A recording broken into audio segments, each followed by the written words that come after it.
Okay. So, good day to everyone that popped up today to watch another stream in English language. I'm really sorry, guys, but it is what it is. Like sometimes, in order to get good guests, we have to speak in English. Even though Bulgarian is just like one of the best languages in the world, but I really don't understand why people just don't study Bulgarian. Jokes aside. So here we have Kati, the Russian. This is her Twitter tag as well, actually. You can follow her there. So, Kati, could you please introduce yourself? So, like, who are you? Where are you from? And what do you do? Hi, everyone. Good to be here today. I read comments in YouTube right now, and I can understand most of it. Our languages are pretty alike. So I'm Katie the Russian. From my name, you can understand where I'm coming from. I was born and raised in Russia, in Siberia, actually. And I moved to the United States just 5 years ago. So 5.5 years ago, I did not speak any English. And now we're doing this live stream together, which is interesting. Currently I live in Texas, moved here just 2 weeks ago. Before that was in Miami, and I've been basically living in Airbnb for 4 years, just traveling the United States and Mexico. And I sell passports. Okay, that's fantastic. So you're living that nomad life. I would say I'm trying to settle down now because I'm trying to be like more efficient, and it's just time. But yeah, I've been living a nomad life for a while. It's been quite a journey. Fantastic, yeah. All right, and just how is the how are you able to mix the personal life with work? Meaning that you said I sell passports, but from what I read over from different sources, actually that's a lot of work to set up and be able to offer efficient services to your customers. And at the same time, if you're living the digital nomad life, you know, you're trying to explore new places, it takes time. As you said, living on Airbnb, especially if you change places, you have to book flights or book a rent car, and then you have to book the Airbnb, you have to research, okay, I'm moving to this place, so if I'm moving there, what am I gonna see there? And then taking the time to explore it and so on, like that's a lot of time. So could you just tell me, like, what do you do in order to be able to do both things at the same time? One of my secrets during traveling was that I did not have a plan at all. I literally one day just, packed my car and started driving towards, like, from Miami to LA, which is 4,000 kilometers or something like that. And then I would just stop at cities when I'm tired or when I need to work. I got an email, I'm gonna pull over and send an email. And just like that, I made it all the way to California. And then one day I had a meeting in California in San Francisco that finished at 9 p.m. I got into my car and I was like, well, I have like 2 more days left in my Airbnb, but I don't have anything there. Like, all my stuff is still in the car. I'm gonna drive to LA tonight.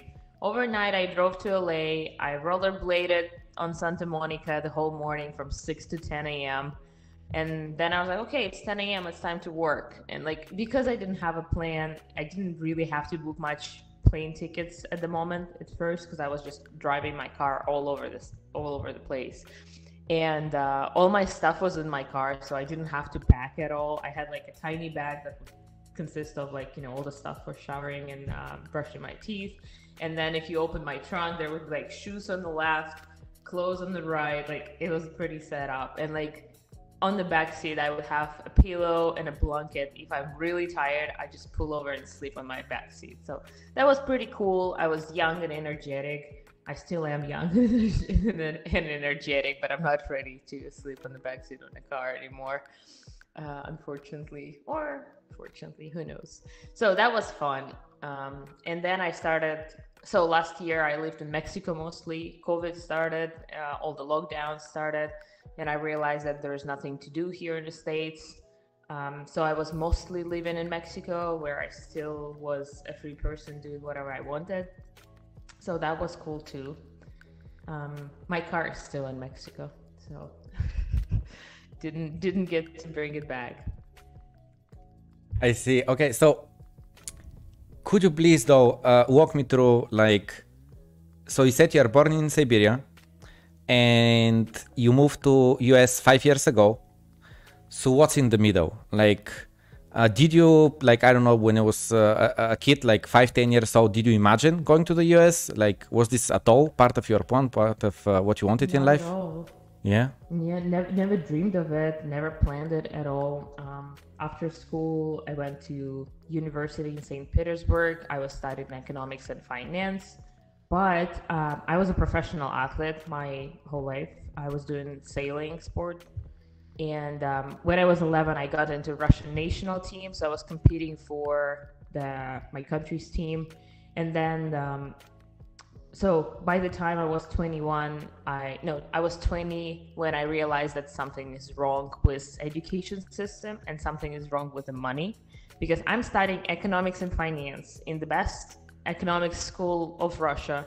And I'm going to Spain for 2 months to compete at World Cup. So I'm going with national team, all my savings, obviously in Russian rubles on my card, on my bank card. I go there, and while I'm there, Russian ruble drops 50% compared to US dollar. And I'm spending money in euros right now, right? I'm in Europe. And I'm like, wait a second. So I literally just got twice poorer in my whole country did. And I'm in Europe and my income is in Russian ruble. So like, how do I deal with that? Like, what do I do? And how can I explain it as somebody who's studying economics? And I had 2 semesters of macroeconomics, and I like crushed it. I was really good. I had AA, like, I graded really well on that. And I was like, there is not a single equation that can explain what just happened with Russian ruble. And I was like, money is broken. Like, the whole geopolitical bullshit game is what exactly makes sense here, but nothing else. Like, it's not exactly about, it's not how it's supposed to work, like, it's not what they tell it is. And it's all just the play, like the game they play between each other as countries. And I was like, okay, I'm not cool with that.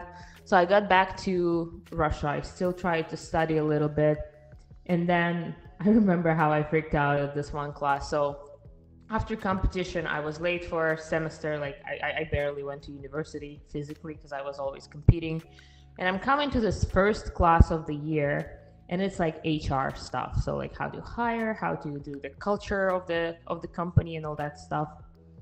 And I'm listening to her and I'm like, this does not work for Russian mentality at all. Like, this book doesn't seem to be applicable in my country. So I go to professor and I'm like, yo, like, I don't understand how to apply it if I ever start a company here. And she's like, well, yeah, this book is from United States. In Russia, we don't have any HR books. So we just have to translate it and try to, gather as much information as we can and then try to apply it. I'm like, okay, so I'm like, learning something that I won't be able to apply here, paying money for that, and then like nothing makes sense. So I got pretty pissed off at this class, put my headphones in and started Googling something like, okay, let's find some like athletic scholarship so I don't have to pay for this university at least. And as I was Googling it, I found a link in Russian about full athletic scholarship in United States. And I was like, okay, that's interesting. What's that? So I realized that as a professional athlete from Russia, I can actually go to the US and get a free education in American university. And I was like, you know what? Fuck, let's go. Let's do that. So I called my dad and I'm like, yo, Dad, I'm moving to United States. And he's like, cool, I'll drink for that. Was it vodka? typical Russian dad, right? So basically, I decided that I'm gonna move to the States, and the only problem there was that I did not speak English at all. Like, yeah. I could not communicate, I could not read, and in order to get into university, I had to pass TOEFL exam, test of English as a foreign language, which is pretty hard. But I'm very ambitious, so I was like, oh, fuck that. I'm gonna learn the language in 5 months and I'll move and it's gonna be fine. Funny enough, I actually did. I learned the language in like 5 months, well enough to at least pass the exam for 80 score, which was not enough for like my dream university, but was good enough to just go to the States and try to apply for some schools. So I moved to the States, and at some point I realized that like, I don't really want to go back to school. I just want to get my green card here and figure out how to, you know, make money. So as a professional athlete, I got my green card through extraordinary abilities. Basically, I was in the top 20 world ranking sailors. So they gave me green card so I could start competing for the US. And after that, I was like, okay, so I don't need the student visa anymore. Might as well not go to school. And so I never went back to school. And then I started my first company, got into Bitcoin, started Plamen Passport, and here I am. A lot of backstory. Absolutely. No, I loved it. I loved it. It's just the first thing that made me impression was like when you said that half of your money was gone. What it meant was the conversion rate, right? Because inside Russia, like nothing much could have changed. Like, you know, let's say the houses, I don't know, I don't know what are the prices of houses, but let's say it was 30,000 rubles or whatever. After that, it was still 30,000 rubles, I would imagine. But the exchange rate for any goods or services you want to import, like you have to pay double. I don't know what happened. Do you know what actually happened? Like, was it sanctions? Crisis. I see. Okay. Yeah, so they put a lot of sanctions on us. A lot of so import and export basically stopped completely. So we could not trade with other countries anymore. So the velocity of money changed. The GDP changed, and you know, it was a big shock for the whole country, especially for those who travel, of course, but also for those who were involved in export and import because they could no longer work because that was basically prohibited. So that sucked big time, and then obviously it hit the Russian economy internally as well. So do you so in that case, literally again, you had nothing to do with all of that. You're just a lady that is professional athlete. You do your job, you do your best, you serve your country, and then all of a sudden you have these sanctions actually enforced on you as well because you suffer from all of this, from the whole mess. Exactly. And like as I was in Spain, I was at the World Cup, right? So a lot of different nations competing together. And right next to my boat on the shore, there was Ukrainian boat. And we were really, like, we became really close friends throughout this competition because, you know, we can understand each other. We somewhat speak the same language. I believe we have the same cultural background. Like, we're basically the same people. And then one day we come to the yacht club and like we look at each other and like apparently we're supposed to hate each other now, and like obviously none of us believe in that because that's just a stupid political game, and I still like you as a person, and I like it's not gonna change for me because our politicians decided to play some stupid games. So that turned me off of politics completely too, because that's not normal, that's not okay, and them dictating who we should like or who we should hate is absolutely fucked up. And if you fall into this game, like you probably don't have your own brain to think. You just, you know, blindly follow your politicians who basically play you. And that's something that we should definitely pay attention to because that's on us. We can always push back and be like, I'm not okay with that. You go fuck yourself with your political games. What do you think about patriotism? Like, in Bulgaria, we have this like extremely large patriotism sense that actually, I don't know how familiar you are with the story. And again, you know how history is being told different in different parts of the world. But at least according to Bulgaria, pretty much Russia, what was the word? Elaborate, not elaborate, something with E, meaning you got us out of slavery, like something with E is the word. Anyway, not enslaved, but the opposite of enslaved. So do you remember what word I'm trying to say? Let's say unenslaved. Okay, so let's say that, unenslaved. So Russia unenslaved us from the Ottoman Empire, right? And Bulgaria was under their control for like 500 years. And then the Russia-Turkish war starts, and thanks to Russia, Bulgaria becomes a free country. And this is why, generally speaking, Bulgarians have very warm feelings towards Russians. And I'm literally the first generation in the country that doesn't per se study Russian. I actually was one of the last people that studied Russian like a mandatory language in Bulgaria. But let's say my father, like he's gonna kill me, like he's excellent in Russian, but I can just say как тебя зовут and that's it. But he can really well speak Russian. Anyway, and my point is the following, that we really have this a sense that because of our grandfathers that fought the war and so on, we should be extremely proud Bulgarians.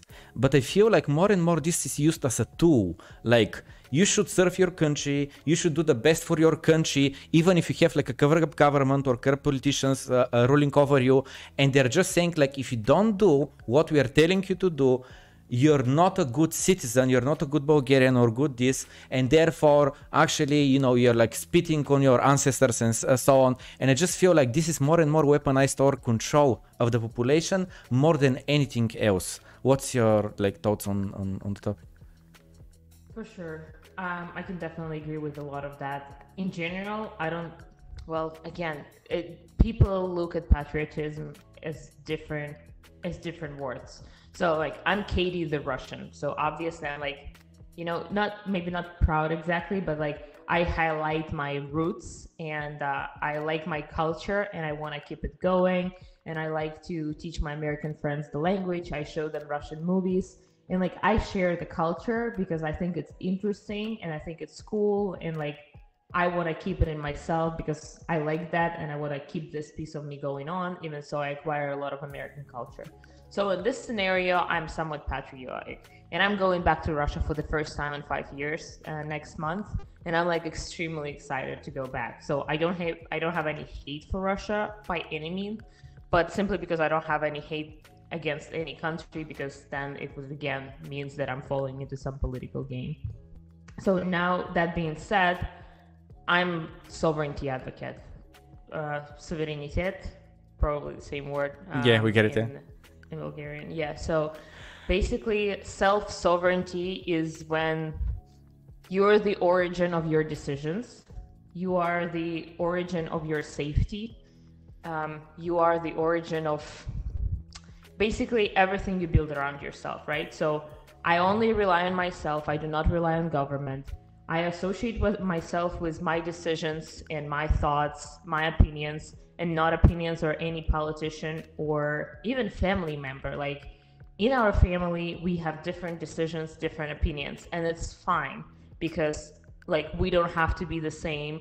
And I stand with my truth, you stand with your truth. I'm gonna respect that. So as long as you understand that, like, by being Russian, I don't have to support all the things my president does. I just associate myself with the language, with the culture, with the history in a way, but that's about it. That's where it stops. So I do understand how a lot of this patriotism is being used as like nationalism and like trying to put hate on any other country but yours. So you would be like, we are the truth, and no matter what they say, it's fake news. The only truth is on our TV channels, all that stuff. And I don't think that's fair. I don't think that's smart. Like, I like to make decisions myself without listening anybody. Well, I listen to all the opinions and then try to make sense, like try to find what resonates with me and what resonates with my philosophy and beliefs. Amazing. I mean, I really loved also the part that you said that when you went to the States, you were trying to, like push your friends towards like, check this Russian movie or check this about Russia and so on. And I was just thinking how, to me, and you said that, you rely on yourself and you look inwards for your patriotism and for what your country stands for and so on, and not towards your politicians, what they say should be the right thing and so on. I very vividly try to critique Bulgaria because I truly believe that really amazing people lived here and they did give their lives for what they thought was right. There is no denying that, and I absolutely respect them for doing that. However, 150 years later, Bulgaria is the poorest country in European Union. To me, this is not something to be proud of, and to me, this is the reality today. And I look like a lot more about today, what's happening today than what happened 150 years ago, you know? Because even if you have the DNA or, I don't know, the just heritage of great people, this does not automatically make you a great person. So we should stop just, you know, trying to say, oh, we Bulgarians are the best and so on. Like, no, we are the poorest country in Europe. We are also most probably the most corrupt country in Europe. Like, that's unacceptable. You know what's interesting? Bulgaria also sells citizenship, well, residencies now. Yeah. And people actually started looking into Bulgaria recently. I can see it within my clientele. Obviously, it wouldn't really affect them that Bulgaria is the poorest country just because they already make their money outside and they're coming to spend it. But basically, if you can buy so some real estate in Bulgaria, you can buy bonds of Bulgaria for $600,000 and you get residency. And then 5 years later, you can get citizenship. So I thought that was interesting because, like, see, you guys also sell citizenship in your country. Absolutely, yeah. So yeah, I was just like diverting the conversation towards moving into other countries and bringing, you know, your heritage with yourself. I think it's absolutely fine. Also, let's say now just the world today is a lot more global than it used to be 20 years ago or 50 years ago or 100 years ago. I know, let's say 50, 60 years ago, only like super rich people were able to buy a plane ticket. Today, everyone buys a plane ticket. Like in Europe, we have the Wizz Air air company. Like it costs 10 to 20 euro for a ticket. Like what? Everyone can spend 10 to 20 euro. And yeah, and just borders are a lot more open, tourism is booming, and a lot of countries are trying to, you know, lure a lot of the people who just, you know, like either people who are living the digital nomad lifestyle or just tourists that are going for the summer or for the winter trying to escape their country's climate and so on. So what do you think in the next 5 to 10 years, with in mind the tax arbitrage that you can do and so on, what do you think governments are going to start doing? Like you said that in Bulgaria at the moment you can purchase your residency status, but that's completely different from your citizenship, right? So let's first maybe dive a bit into that. Like what is the difference? What benefits gives you the one? What benefits gives you the other? And exactly what you said, when 5-6 years when I left for UK for London, I said that Bulgaria is amazing if you're from Western Europe or a richer country and you go there on vacation. Like you can eat for like half the cost or a third of the cost of what it is in London. We have a beautiful sea. We have also the mountains and so on. But if you work there, like I would really not recommend it. But again, if governments are trying to pour capital, but not just capital in terms of money, but also in terms of human capital of people who are, you know, like experts in their field, but they can work remotely, what do you think is going to happen in the next 5 to 10 years? Yeah, well, at first that travel became much more convenient and much less expensive. And that's when people started just going on vacation and learning different cultures, which I think was a huge deal, huge change, because now people are like, okay, there are other cultures and they are interesting and we should exchange it and learn it from each other and all that stuff. We should start learning languages. Then we started working remotely, which happened somewhat recently. And it's even crazy how COVID actually accelerated this whole process when everybody went remote and now they're working from home. So the COVID lockdown really accelerated this process of people looking for better jurisdictions for themselves. Because now if you're working from home, what's the point for you to live in New York City, pay $4,000 for your studio apartment with spreads and like, you know, dirty and noisy street, if you can like move to Mexico, get a penthouse for $1,000, make the same amount of money, do the same work, and like that makes a lot of sense, right?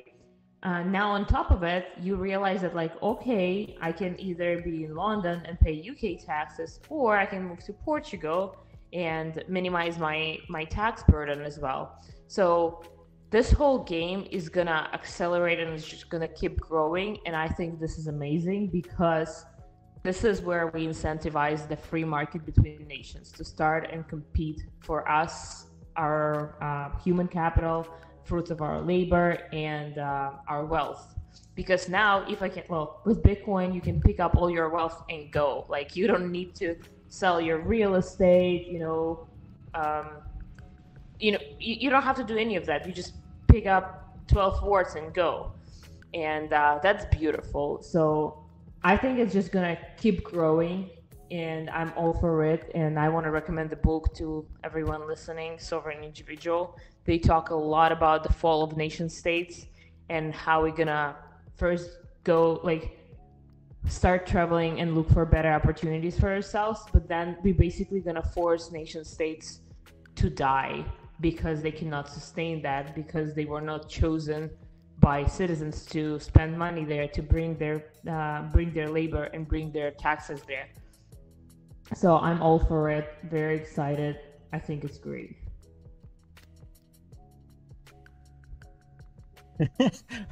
I'm laughing because I'm gonna say the name Peter Schiff. So Peter Schiff, who is a completely anti-Bitcoiner, but he's extremely good economist. So he very frequently talks about the inefficiency of a government.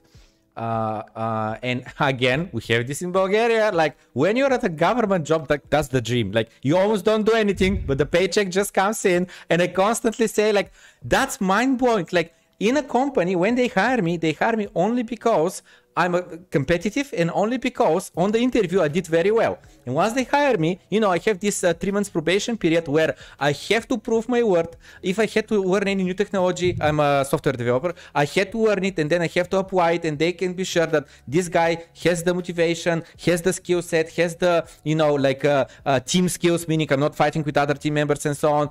That's the guy. Okay, we keep him and we go on a permanent contract, and then I continue working. Okay, but in government job, like, you can slack as much as you want, as long as you are a cousin or something else of the guy on top of you. That's it. You never be fired from your job. And I'm thinking, like, how much inefficiency there is in government, how much lack of innovation is just mind-blowing. And when I think that they're, like, literally just on Friday stream I said, like, whoever's working, just think about this.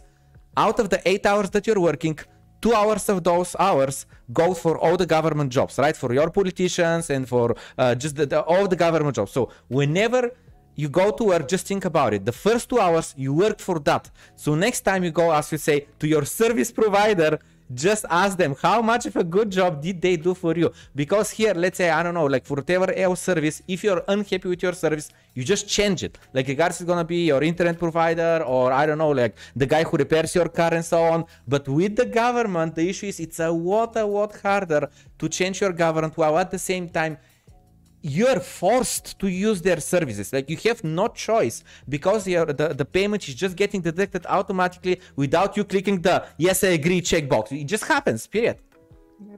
Yep, exactly. So with private companies, like, they have a full incentive to have the best hirees, to make sure the hirees are efficient. So basically, like, me as a private company, I hire somebody, I want them to work exactly the hours I want. I want them to be as efficient as possible, because I have to compete with a bunch of other companies. And if I don't do my best, then they're just gonna outcompete me, and I'm gonna get off the market. Like, with governments, it was not a thing for many years, and I hope it will become a thing, because they have zero incentive to get better. Like, they have no competition. You cannot just opt out. Like, to opt out, you have to do so much work. This is insane. Like flag theory, right? Like, in order to opt out of all those, like, bullshit taxes, like, you have to do so much work. You have to buy a passport for 150 grand. Then you have to become a non-tax resident of your country. Then you have to maintain a non-tax residency elsewhere when you travel. Like, it's a lot of work. And it's crazy how instead of being born free, and then as long as you're not hurting anybody, you're free, we're doing it all the way around. You're born as a not free person, and then you have to take gajillion extra steps in order to acquire freedom back. Like, how fucked up is that? So once you realize that, you're like, I'm out of here, I'm not playing that political game anymore, that's done.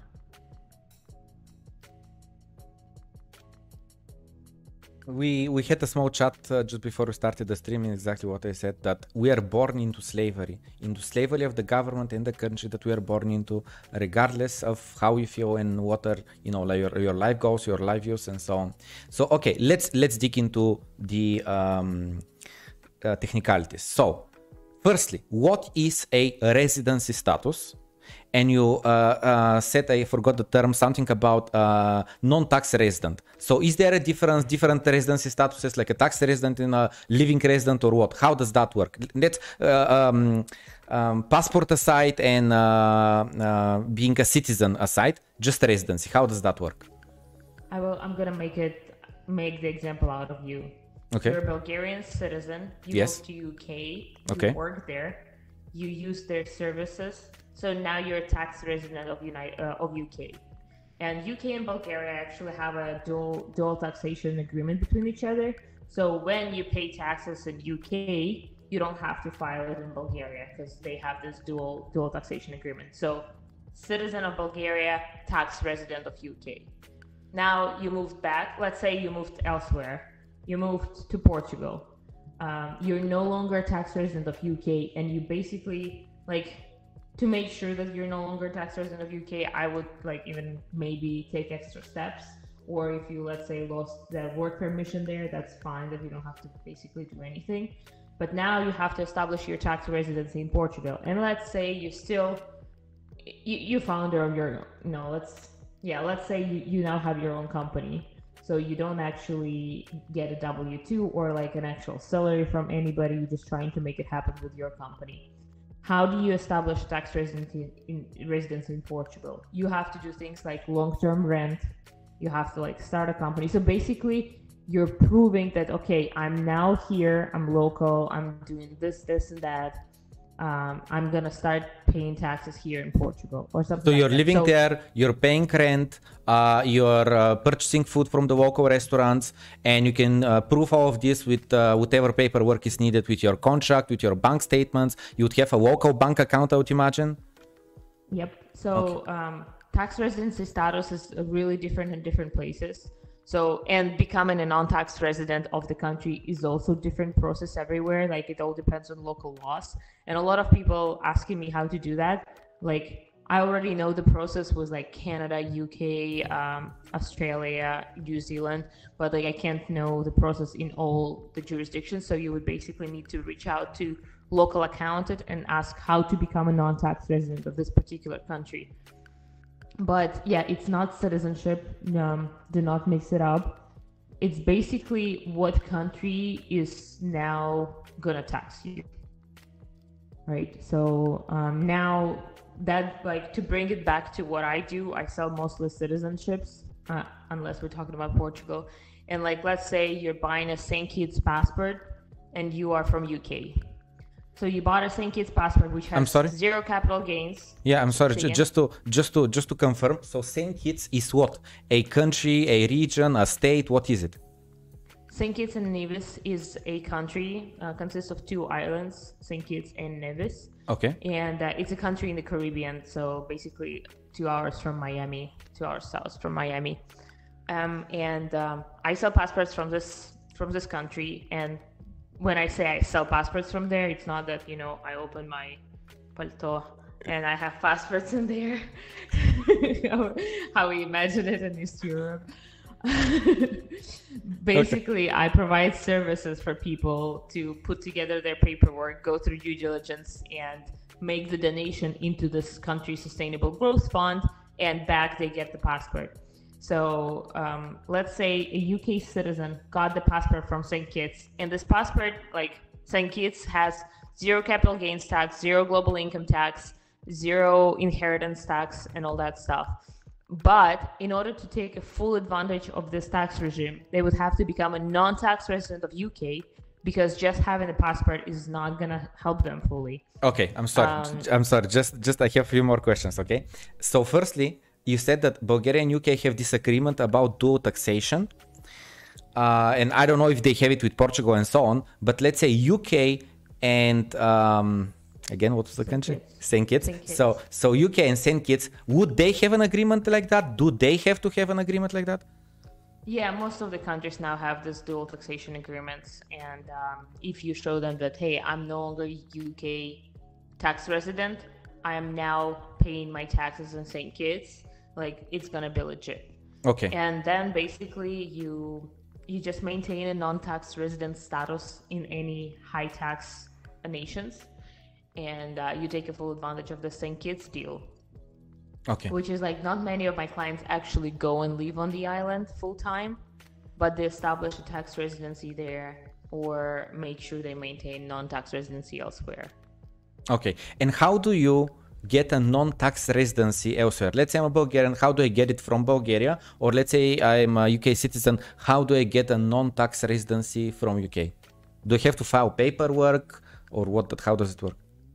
Again, depends. Different jurisdictions do it differently. So I call it pitch, like a pitch deck of you as a non-tax resident. So you like close your bank account. You send a letter to your bank that like, I am no longer tax resident of this country. I'm not gonna live here or use your banking. Please close my bank account. If you have real estate, you have to sell it or rent it out. So you don't have a primary base here. If you work for this country, like if the company you work for is in this country, that's going to be a little difficult too.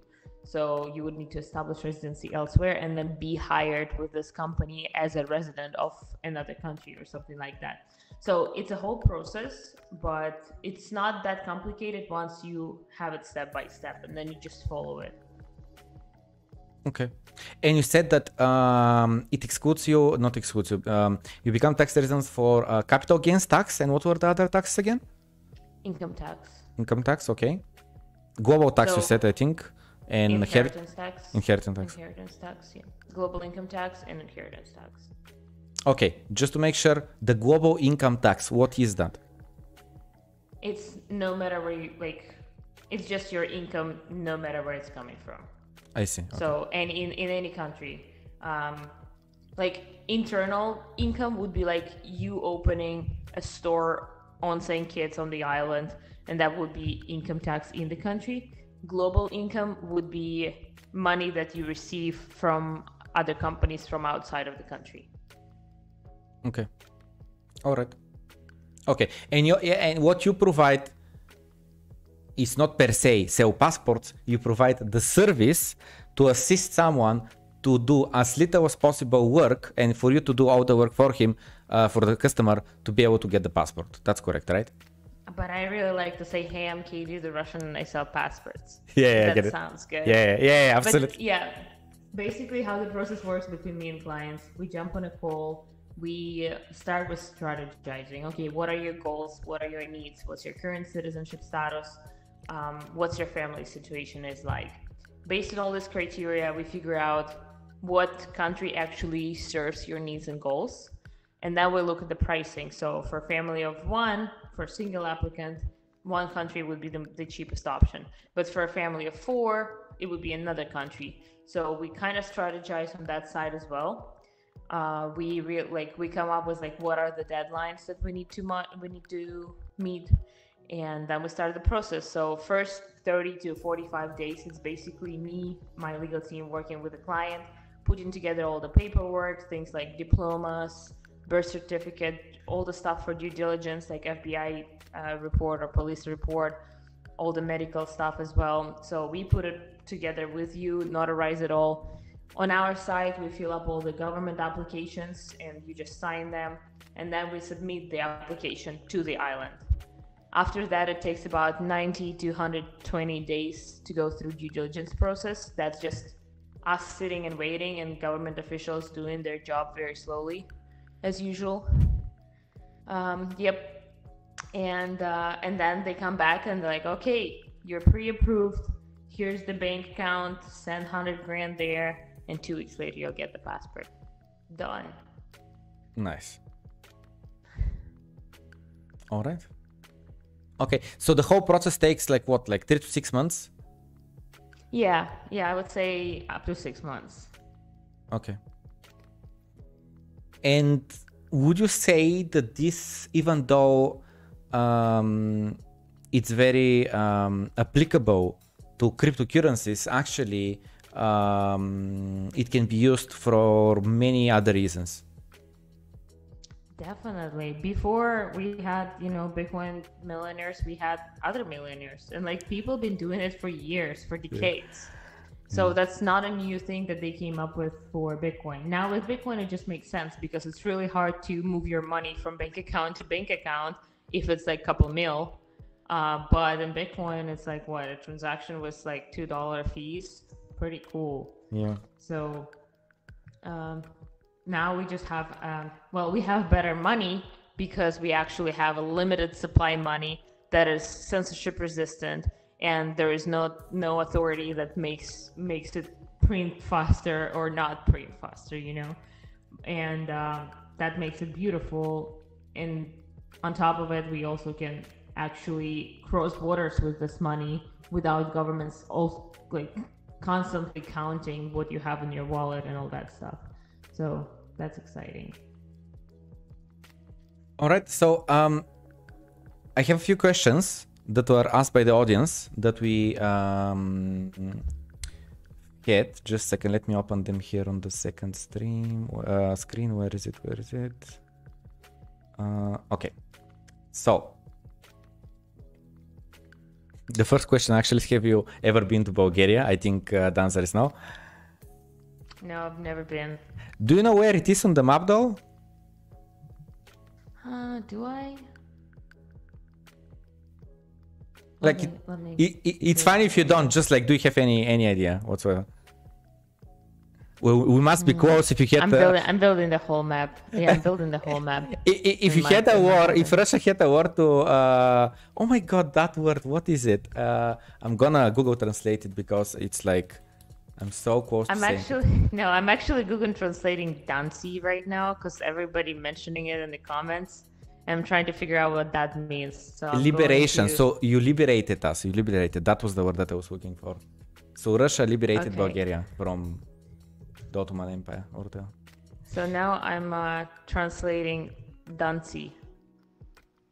What Dancy? What is Dancy? I don't know. You guys keep saying it in Zdrasty, you mean? Comments. Налоги. Oh my God, the taxes. Everyone is talking in YouTube comments about taxes, and I'm like, what is this word? Why everybody keeps Danacy. Danacy. Is it Danacy? Is this what you're trying to say? Yeah, it means taxes, yeah. Okay. So have you ever been to Bulgaria? So the answer is no. So it's quite close, actually. It's just south of Ukraine, actually. Okay, makes sense. So I actually talked to another Bulgarian girl just on Tuesday on a podcast. Her name is Valerie, and she lives in Italy. Oh, I see. Cool. Okay. So moving on to the next question. So before I ask that question, actually, it reminds me of something that I wanted to ask you. What do you think about Dubai? I've just recently been there. From what I understand, there used to be zero taxes. Now they added 5% of value added tax or something on all sales in shops and so on. But in general, from crypto perspective, what do you think about Dubai? A lot of people from Europe moving to Dubai for tax reasons. I won't be able to completely answer that question because I'm not that well versed on them. But I do know there's a lot of interest. I should probably research more on that. Okay. So, which countries would you say are crypto friendly, and which ones is it the fastest one to get citizenship? Asks Christo Taco. Well, privacy is the best you can do for your crypto, meaning that you don't have to just make sure that you don't talk too much about your crypto and all that stuff, because like maybe right now your country is crypto friendly, but then when they realize that they fucked up and like this crypto thing actually gonna kill their economy, they gonna go after you, right? So like what happened with Chinese mining right now, they decided to ban it, and like if you were open about it, you get in trouble basically. So privacy. You cannot rely on the current laws, like regulations of your country, because things are changing, and maybe right now they're cool, but they're not going to be cool later on. So like I would say play safe on there. And then again, depending on like what do you mean by crypto friendly? Like if it's tax friendly in terms of capital gains, like that's probably what it is. But then on top of it, we start having countries who make Bitcoin a legal tender, like El Salvador, and like that's pretty Bitcoin friendly, where they literally drop $30 of Bitcoin on every citizen, give them all a Lightning wallet, and incentivize people to like start using Bitcoin as a currency inside the country. So like that's another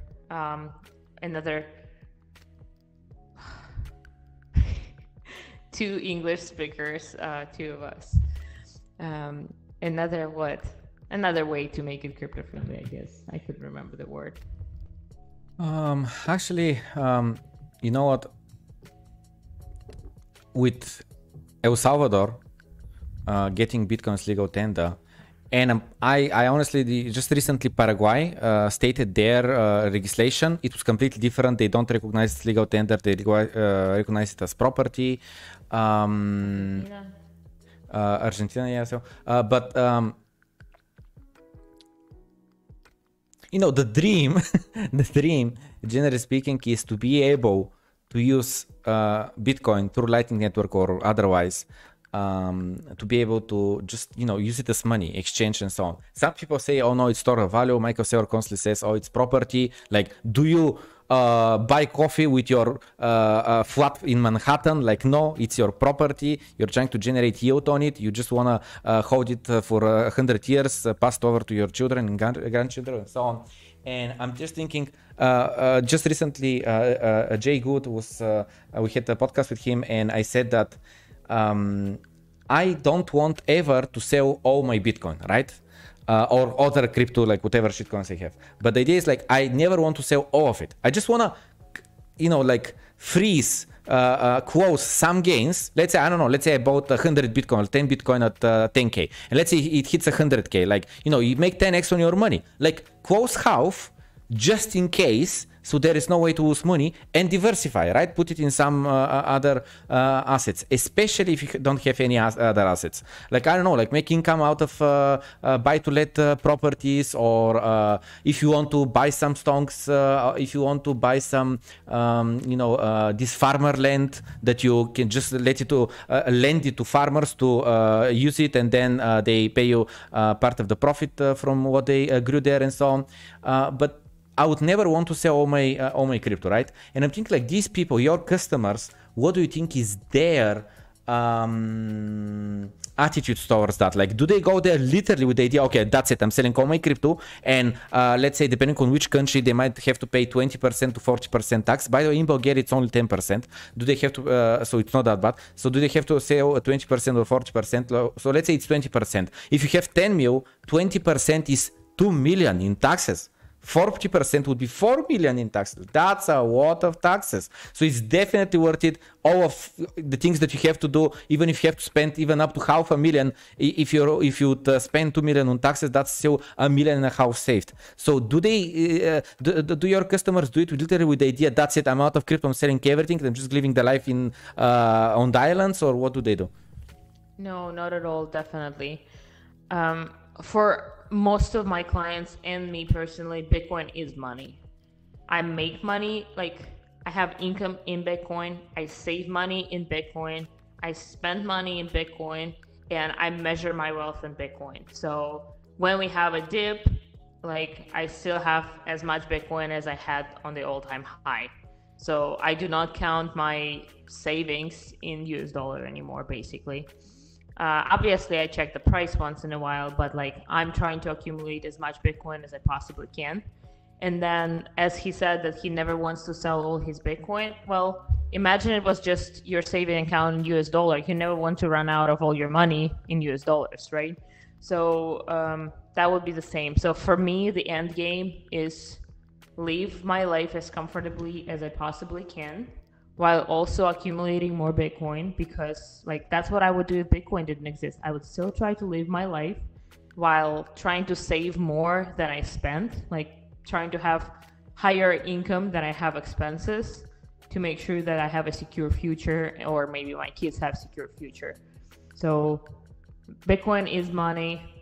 I save in it.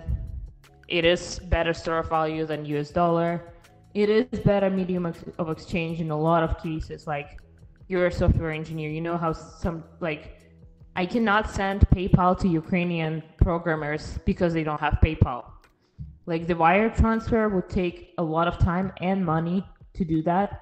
And like, all I have to do is just send them sats on Lightning. Fuck yeah, I'll do that.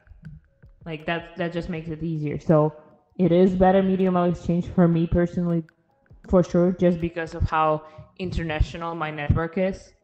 And like, my clients pay me in, you know, Bitcoin or some stable coins sometimes too. So for me and for them, it's just a better money, an alternative to the fiat currency that we have. Obviously some of them, you know, bought in 2011 and now they're sitting on a lot of value, and they're willing to sell some of this value in order to acquire a password that will help them save more later on, instead of, you know, selling and paying a lot of taxes. So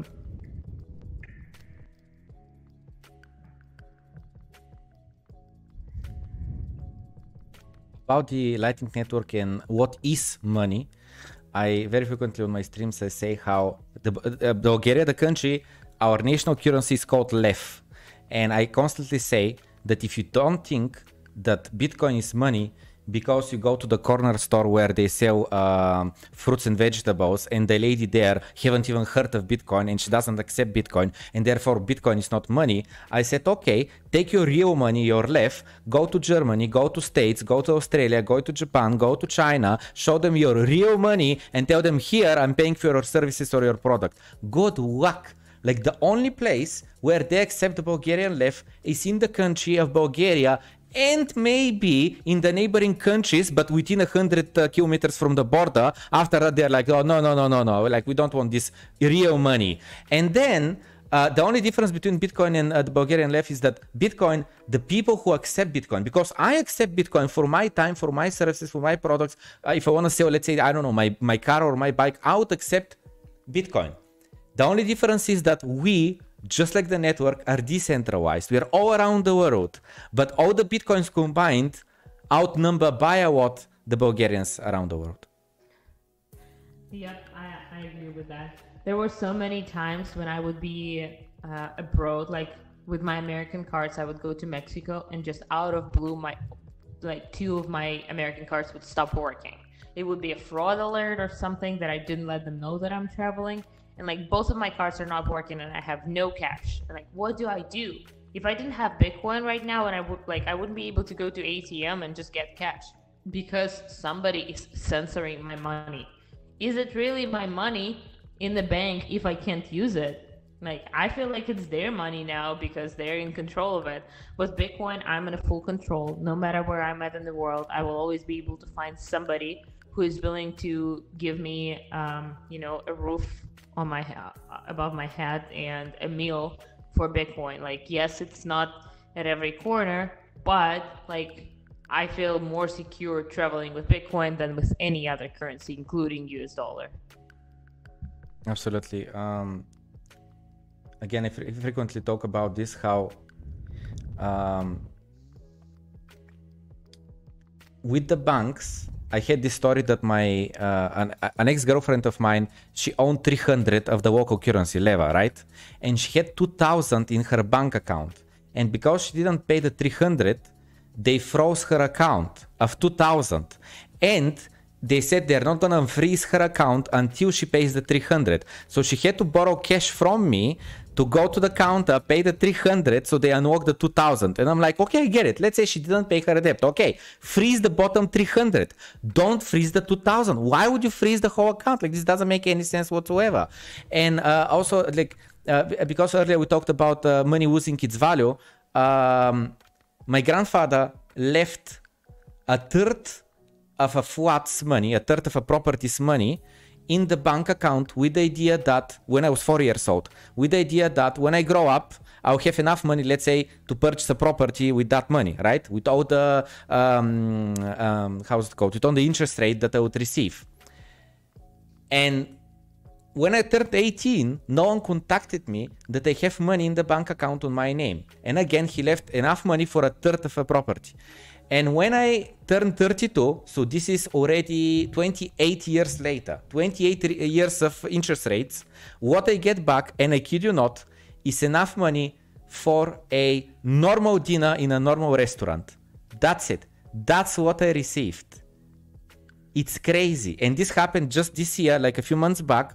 And just this month, I went to the bank and I told them, because the reason I found out about this is that the bank contacted me. Why did they contact me? They contact me because the savings account now is being turned into a normal account because they're closing down these old savings accounts. And they're turning it in a normal account, and they said, because of this, we'll have to charge a fee, and therefore you might turn into a position where you owe us money, even though you didn't know you have a bank account with us. And this is why they contacted me. And after that, I'm telling them, okay, could you please give me, the details of the bank account? When was it open exactly? By whom? How much money did he put in? Like, I know a rough idea, but I would like to know the details. And they said, in order to do that, you have to pay us 50 euro fee. So at the moment I have 16 euro in the account, they want 50 euro fee to tell me how did they get the 16 euro? Like, this is pure insanity. This is quite a story. This is the story of fiat money. How they printed, devalue your labor, devalue your time. Over time, it's just getting worse and worse, honestly. And like that's gonna happen. Like, you've seen it throughout your lifetime. I've seen it throughout my lifetime. United States citizens have not seen it over the last many years. Like, they've seen a little bit of it starting with 1971, where they got off the gold standard, and like they see some inflation. But what's happening right now, they've never seen before. And it's like 7% inflation, which is funny for us. Like, we've seen 20 a year and we're like, yeah, that's normal.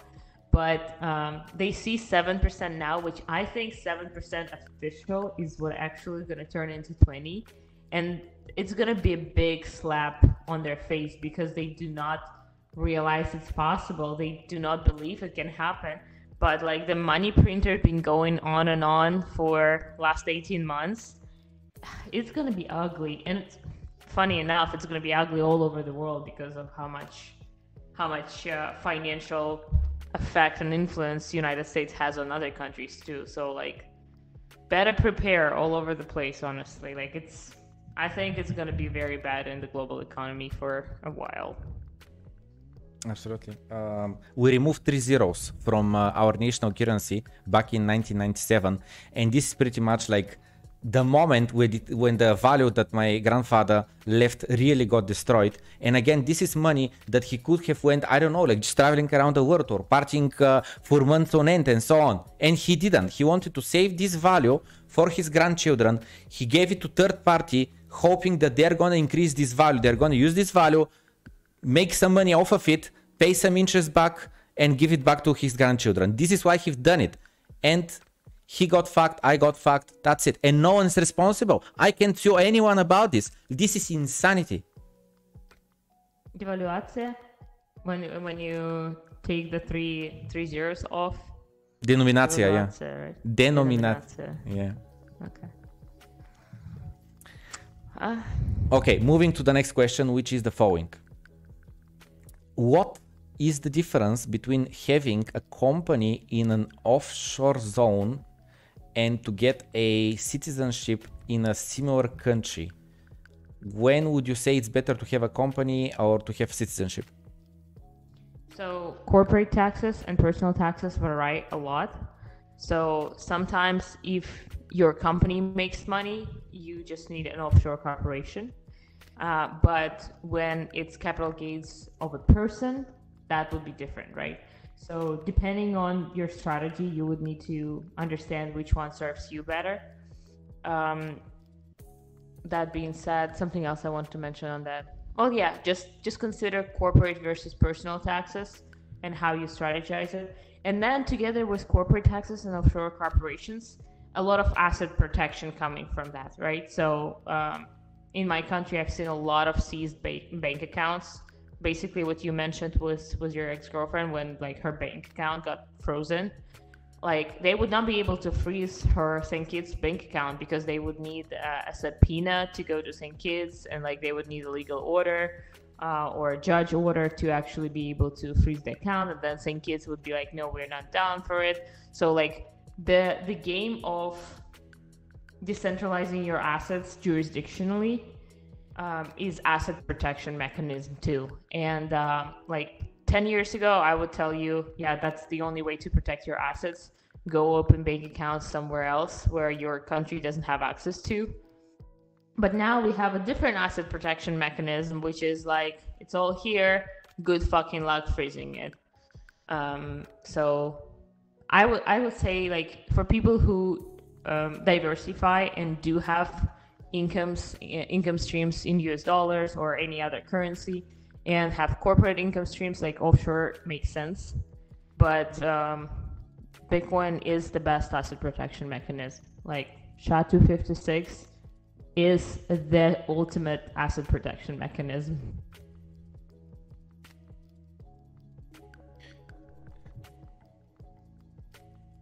Some people would say, I don't know, I might lose my words, or I don't know, maybe how do I leave this as to my grandchildren, or to my children, to my spouse, if something happens to me? What's your comment on that? Could you repeat, please? I was reading the comments on YouTube. Yeah, a lot of activity actually there. Yeah, I was talking about some people's critique against Bitcoin is that maybe I'm gonna forget the words, or maybe I'm gonna lose where I've written the words, or maybe something happens to me, right? Let's say an accident, and then how would my spouse get a hold of my crypto, or let's say my kids? Well, inheritance is a real question. It's not easy in Bitcoin, obviously. In terms of like, what if I forget? What if I fuck up my wallet and all that stuff?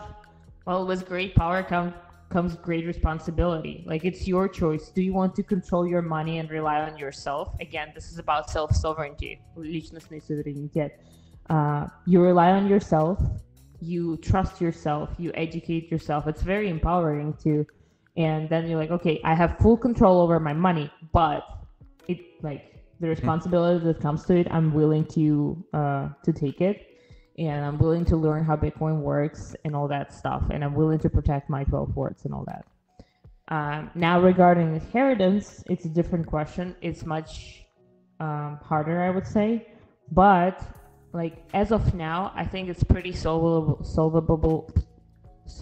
with multi-sig, where basically, like, let's say you have a key, your spouse has a key, and then the third key is in a legal company, a lawyer, where like lawyer has your will. If you die, give this to your wife. So now it's 2 out of 3 multi-sig.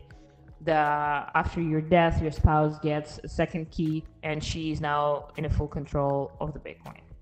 So like, multi-sig somewhat solves the inheritance problem or challenge, but I believe we will come up with better inheritance solutions. Like things like time locks, right? Let's say dead man switch. So every year on this date, I am logging into, like, I'm doing the particular thing, signing the message, which means that I'm still alive. Now, if 1 year I did not sign the message, the time lock starts working, and it just sends all the funds to another wallet, which is owned by your spouse. So basically, if you didn't sign the message for like over a year, you're probably dead, your wife gets the funds. So like, the inheritance challenge will get solved eventually. We're pretty young, like, I mean, by saying we're young, I mean Bitcoin is like 12 years old, and like there are a lot of cool technologies coming. Taproot is getting activated. I believe Taproot will change something with the time locks, but I'm not sure. So it's going to be interesting.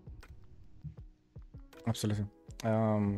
I feel like a lot of the critique against Bitcoin is just like the critique against the internet in the early days. Like, you know, why do you need audio conversations? Like, hello, we have the telephone. Why do you need audio broadcasting? Have you heard of radio and so on? Like, yeah, we get it. We have the technology. It works. We get it. But if there is a better way to do it, and let's say right now it's not perfect just because it's rough around the edges, does not mean that the technology is not going to evolve and it's not going to get a lot better. And again, the same way, I feel like, you know, I'm one of these people that when I first started educating myself about Bitcoin, all of it was from Andreas, you know, Andreas Antonopoulos, the Greek guy. Yep. Yeah. Yep. And he excited me firstly because of the idea of no inflation and that the 21 million is enforced and that's it, there will never be more. Secondly, he talked about micropayments, and this was before, way before Lightning Network was a thing, because there was this meme, oh, Lightning Network is always 18 months ago, not ago, in 18 months coming. Yeah, way, exactly.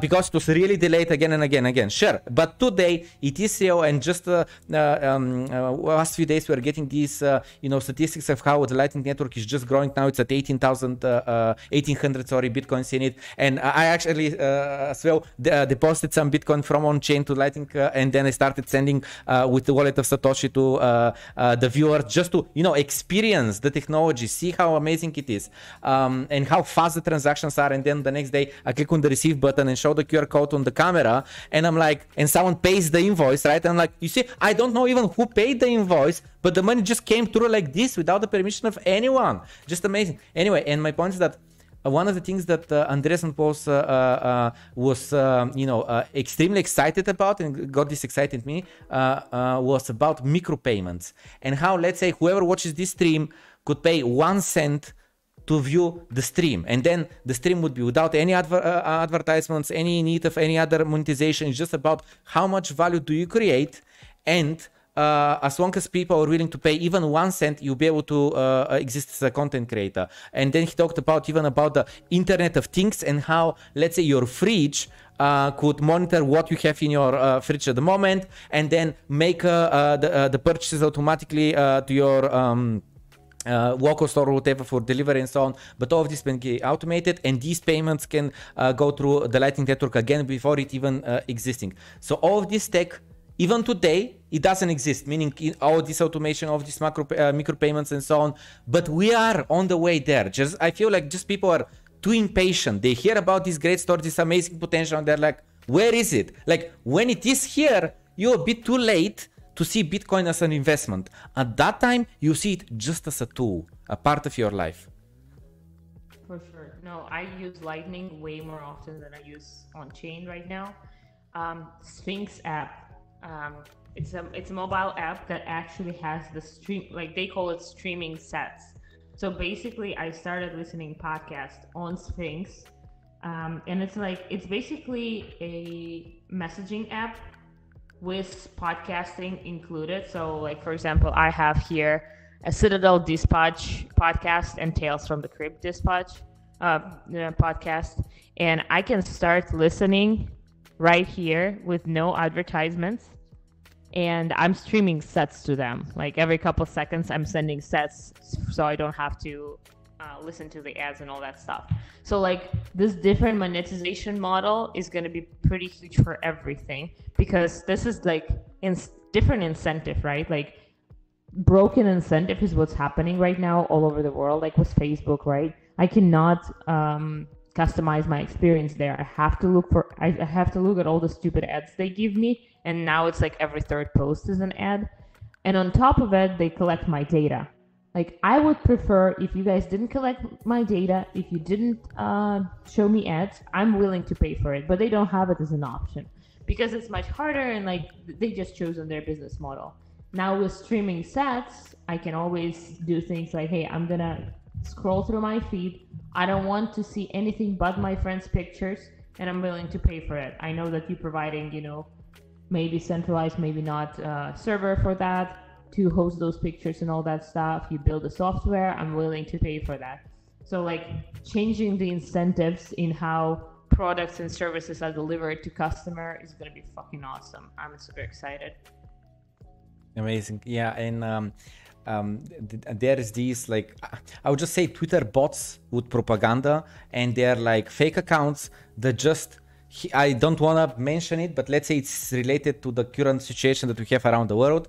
But the idea is like, there is this sentence that if you copy, paste it in the search bar, you have thousands of tweets that are saying, oh, my brother passed away because of this. Oh, my brother passed away. The same story from 1,000 different Twitter accounts. And the idea is that these Twitter accounts are able to do that because it's free. Like, we like free things until we realize that these free things actually are shaping the way you think. And these free accounts are posting their free messages. And if Twitter account costed, I don't know, 5 Satoshis, and then every single tweet that you make costs you Satoshi to post, sooner or later, whoever has capital, he's at least spending that capital, and he cannot print more because, let's say, if the government does it, they can always just print more. So they cannot print more. Why? Because Bitcoin is fair. Because if you want to have Bitcoin, you either spend your labor, your time to purchase it, or you have to spend energy and you have to be, competitive worldwide in order to be able to produce more Bitcoin. And in the process, you are protecting the network. Amen. You know what you mentioned about free products. If the product is free, you are the product. Yeah. Like, we gotta remember that. Like, that's a point of socialism too. If something is free, you're probably the product. Okay, so we have one more question from the audience, which is, okay, I'm gonna say the last question in a second, because there is a question that popped up earlier. A person asked, just a second, where was it? So a person asked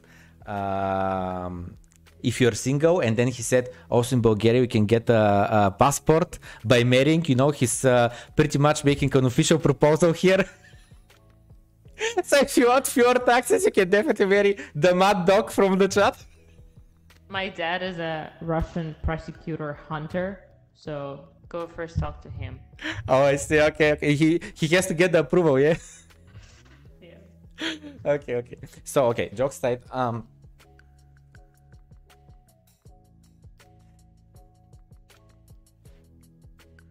we didn't ask you about the altcoins. Like, I don't want to dig too deep in this conversation, but I would like just to hear your opinion about, okay, we know what Bitcoin is. Bitcoin is sound money. That's all it is.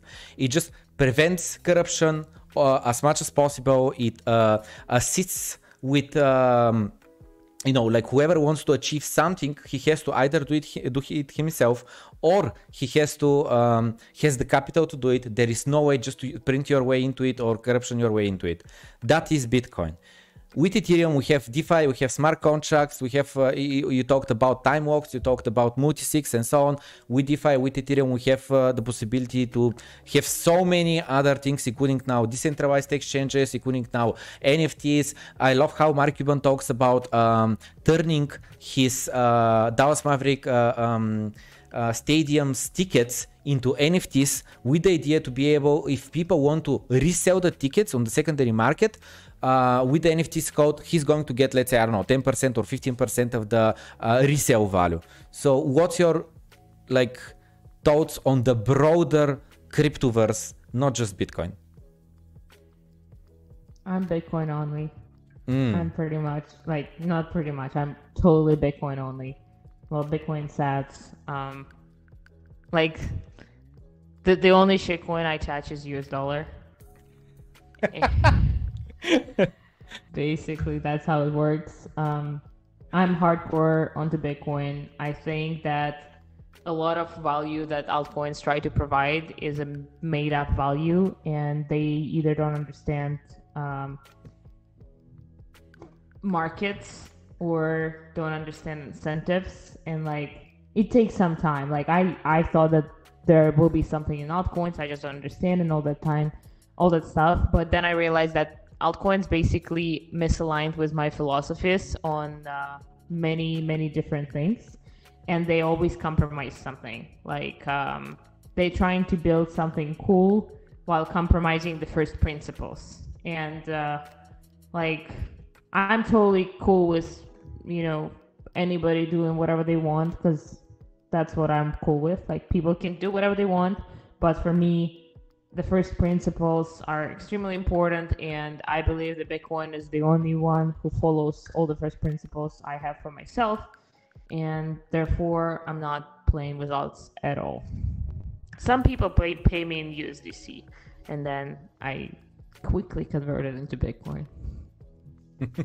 Okay, you heard it, guys. No Shiba Inu, no Safe Moon, no extra Safe Moon, no baby Doge or just Doge and so on. The only shitcoin you touch is USDC or USDT, just to lock in some value that you're gonna need for other purposes. For whoever, God forbid, does not accept Bitcoin yet, you have to convert some is US dollars, but that's it. You don't touch any other shitcoin. Thank you so much for your time, Kati.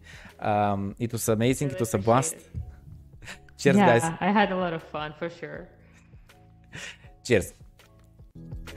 All right, I'm gonna get